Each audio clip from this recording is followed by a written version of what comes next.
പുതിയ 2 വിറ്റൊക്കെ കിട്ടിയിട്ടുണ്ട്. പൊന്നു മോനെ അട്ടാറ് കഥ കേൾക്കണം. ഇന്നലെ എനിക്ക് നൈറ്റ് വർക്ക് ഉണ്ടായിരുന്നു. എന്നിട്ട് ഞാൻ ഈ ഡ്രസ് ഇട്ടേക്കണം എന്താണെന്നറിയോ? അതെ എന്റെ മുലയൊക്കെ തൂങ്ങി. ഇന്നലെ പൊന്നു വന്നിട്ട് ഞാൻ ഇവിടെ ഉണ്ടായില്ല. ഞാനിപ്പോ വന്നോളൂ. അങ്ങനെ അശപ്പ ചേച്ചിയായിട്ട് വീഡിയോ കോൾ വിളിച്ചൊരു സമയത്ത് എനിക്ക് ഒരു ചെക്കൻ എന്നെ വിളിച്ചു. ഒരു ചെക്കൻ എന്നെ വിളിച്ചിട്ട് ചോദിച്ചു,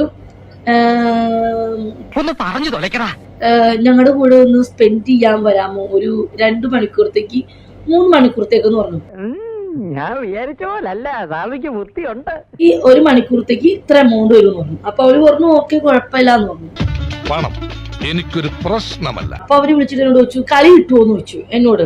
നേരത്തും കാലത്തും പെണ്ണ് കെട്ടാത്തതിന് തകരാറാണേ, സാരല്ല. അപ്പൊ ഞാൻ പറഞ്ഞു കളിയാ, എന്ത് കളിയാന്ന്. പിന്നെ കട്ടാക്കി. എന്താ ആ പ്രതീക്ഷയും തകർന്നു. അത് കഴിഞ്ഞിട്ട് അവരെന്നെ വിളിച്ചിട്ട് പറഞ്ഞു ചേച്ചി ഞങ്ങൾ ഈ എമൗണ്ടിന് ഓക്കെ ആന്നു. അപ്പൊ ഞാൻ പറഞ്ഞു ഓക്കെ എന്ന്.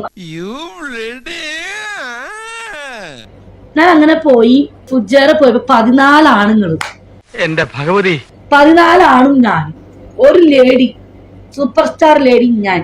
ഏതായാലും പടച്ചോനാണ് ഒരു കാര്യം തീർച്ചയാ, നമ്മൾ വിചാരിച്ചോ നല്ല ഊളി. അവിടെ ഈ ചെക്കന് പൂജാരി ഉണ്ടായിരുന്നു.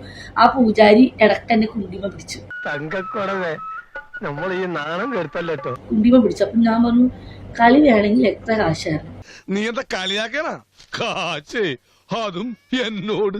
അപ്പൊ ഇങ്ങനെ കുറെ നേരം കുണ്ടിക്കൊക്കെ പിടിച്ചിങ്ങനെ ഞാൻ അമർത്തിക്കൊണ്ടിരുന്നു. കൊതിപ്പിക്കല്ലേ ഭഗവാനെ. അപ്പൊ അതിൽ 14 ആണുങ്ങളില് 6 പേര് പണിയെടുത്തു. അവള് കാര്യമായിട്ട് പറഞ്ഞതാണോ അവ ആക്കിയതാണോ? ഈശ്വര, വെറുതെ കൊതിപ്പിക്കല്ലേ. 6 പേര് പണിയെടുത്ത് എനിക്ക് പൈസ കിട്ടും. എനിക്ക് മാത്രം ഒന്നും നടക്കണല്ലോ സാർ, എല്ലാവർക്കും കിട്ടുന്നുണ്ട്. കഴിവുണ്ടായിട്ട് മാത്രം കാര്യമില്ലടാ, കുറെയൊക്കെ ഭാഗ്യം കൂടി വേണം.